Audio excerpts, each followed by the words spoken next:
Comment motiver Pépito à faire ses devoirs? Tu trouves qu'il pourrait mieux faire?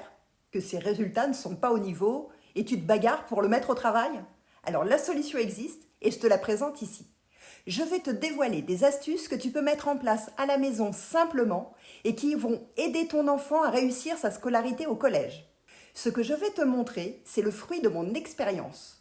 Mon expérience de mère qui a vécu ces énervements quand arrive l'heure des devoirs et que Pépito refuse de se mettre au travail. L'épuisement, le désespoir, le sentiment d'impuissance, tout ça, je l'ai ressenti et comme toi, je l'ai vécu. Je sais comme c'est douloureux et à quel point j'aurais aimé savoir à ce moment ce que je vais te montrer maintenant. Mon expérience de prof aussi, car j'accompagne depuis 28 ans des milliers d'ados et leurs parents. Des parents qui font de leur mieux, mais qui, comme toi, se retrouvent toujours confrontés aux mêmes difficultés. Ceux qui ont appliqué les principes que je vais te montrer sont unanimes, ça marche. Et c'est normal, car ce que je vais te présenter, c'est fondé sur des résultats de recherche en neurosciences cognitives. Ce n'est pas du vent, c'est prouvé et ça fonctionne. Je vais commencer par te présenter les 4 piliers indispensables à mettre en place pour aider Pépito à se mettre au travail. Ces 4 actions sont simples à intégrer à n'importe quelles habitudes de vie. Tu vas les mettre en place immédiatement après avoir visionné cette vidéo et observer des changements chez ton enfant. Tu verras, c'est simple et efficace. Alors, commençons tout de suite par le premier pilier qui repose sur la posture et l'environnement de travail. Une chose est sûre, c'est que tu ne pourras pas forcer Pépito à travailler s'il ne le veut pas. Si la mise au travail signifie entrer en conflit avec ton enfant, tout le monde s'épuise et il n'y a que des perdants.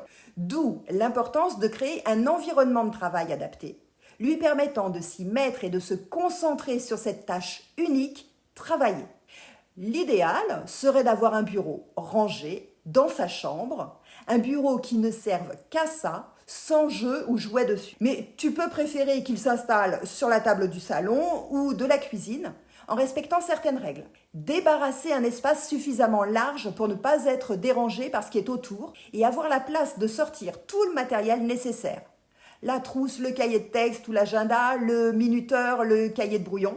Il faut aussi absolument éloigner les distracteurs, comme le téléphone, couper les alertes, éteindre la télé ou la musique. L'idéal serait d'être dans une pièce différente des frères et sœurs plus jeunes qui seraient en train de jouer, une pièce où personne ne discute pour que des conversations ne perturbent pas la concentration. Dans la pratique, c'est pas toujours possible et on peut trouver des adaptations. Ce qui est important, c'est qu'il y ait un lieu précis, toujours le même, qui envoie le message suivant au cerveau.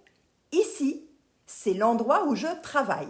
Quand Pépito s'installera à cette place avec ses affaires, son cerveau se mettra automatiquement prêt à travailler et tu n'auras pas besoin de dépenser d'énergie supplémentaire pour le convaincre de se mettre au boulot. Je ne sais pas s'il t'arrive, comme moi, après une journée de travail, d'arriver devant ta porte et d'être pris par une subite et impérative envie d'aller faire pipi. C'est un truc qu'on ne commande pas consciemment. C'est un automatisme. Le cerveau envoie le message qu'on est rentré et qu'on va pouvoir aller aux toilettes. Il est prêt avant même que tu ne sois rentré chez toi. Eh bien là, c'est pareil.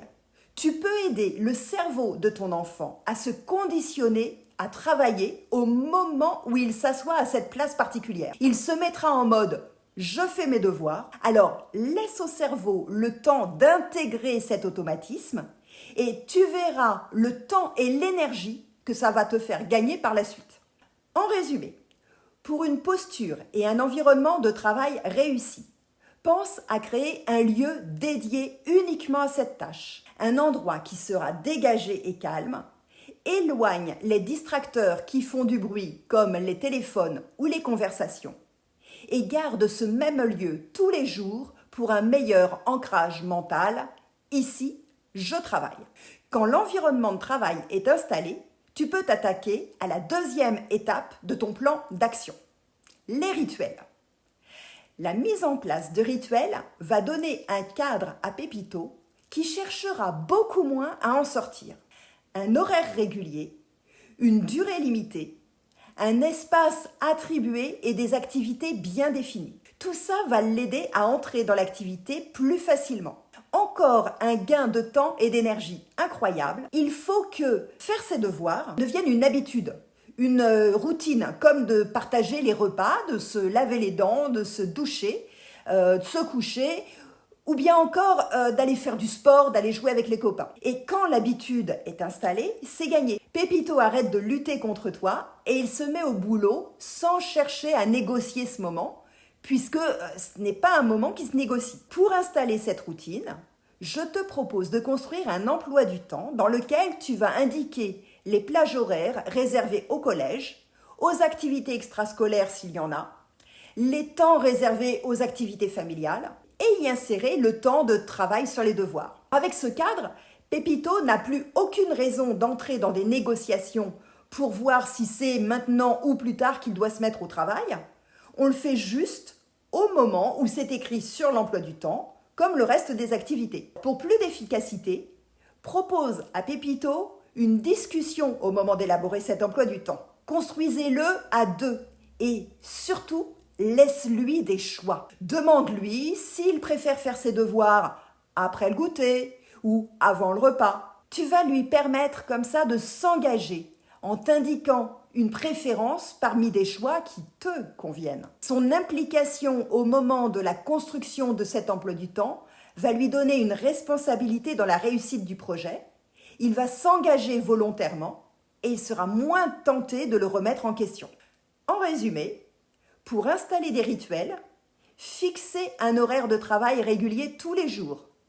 Créez un emploi du temps que vous allez co-construire ensemble en intégrant toutes les activités qui rythment votre vie. Ce cadre qui fait autorité va permettre d'arrêter les négociations. Et là, on arrive au troisième pilier qui est incontournable pour la réussite de ta stratégie éducative. Tu vas voir, c'est ce qui change tout. Travailler pendant une durée limitée. Pour que Pépito se mette au travail sans trop rechigner, il faut que la durée fixée pour cette période de travail soit réellement limitée dans le temps.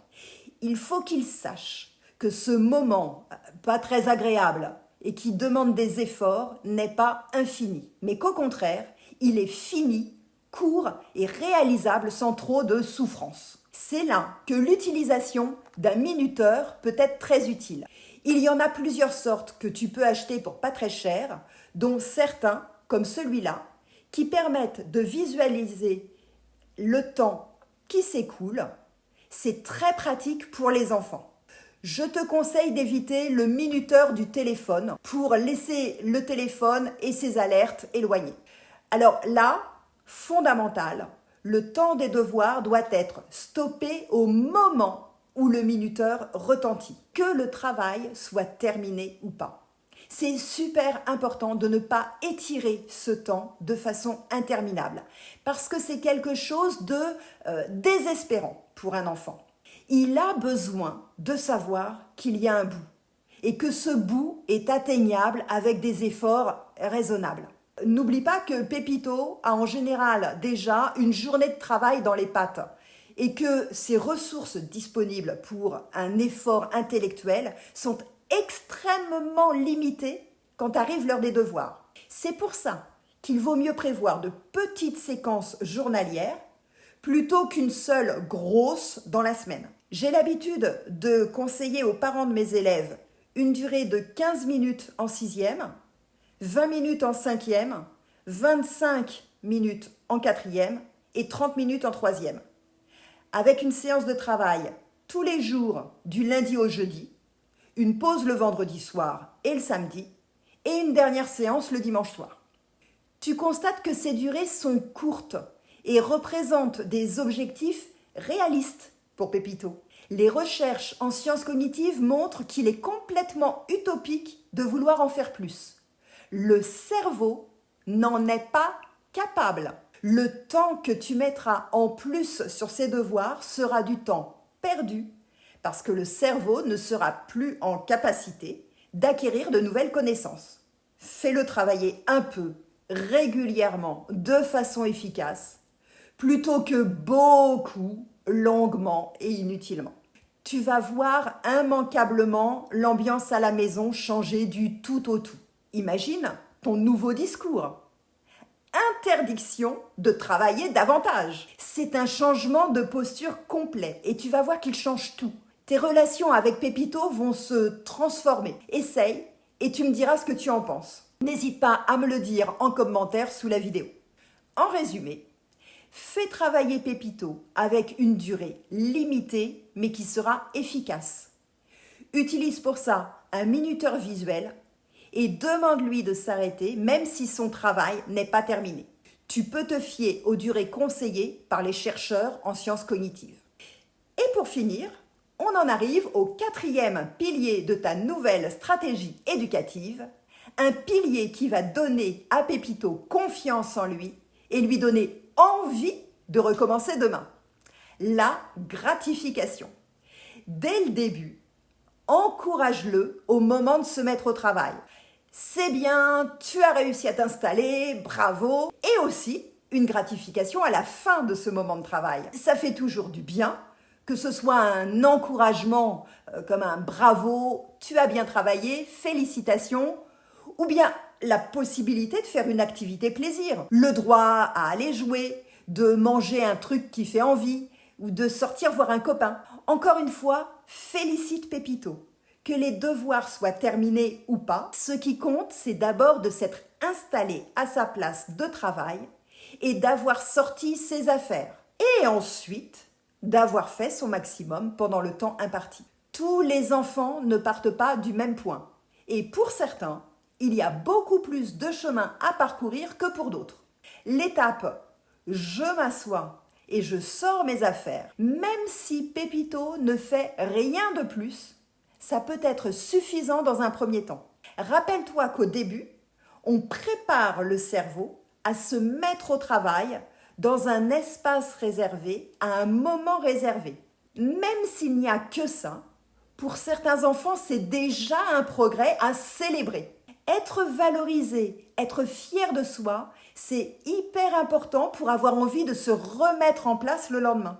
Trouve chaque petit progrès et même s'ils ne sont pas aussi importants et rapides que ce que tu souhaiterais, dis toujours à Pépito que tu as confiance en lui et qu'il va réussir. Ce qui compte, c'est chacune des petites étapes qui sont franchies. Surtout pas d'essayer d'atteindre un objectif de perfection trop lointain et trop difficile à atteindre. Sois patient, car chaque petite marche est une victoire. Tu ne peux pas lui demander d'arriver à escalader l'Everest d'un seul coup. Il va falloir commencer par mettre les chaussures et s'équiper. Ne cherche pas à brûler les étapes, ça ne sert à rien.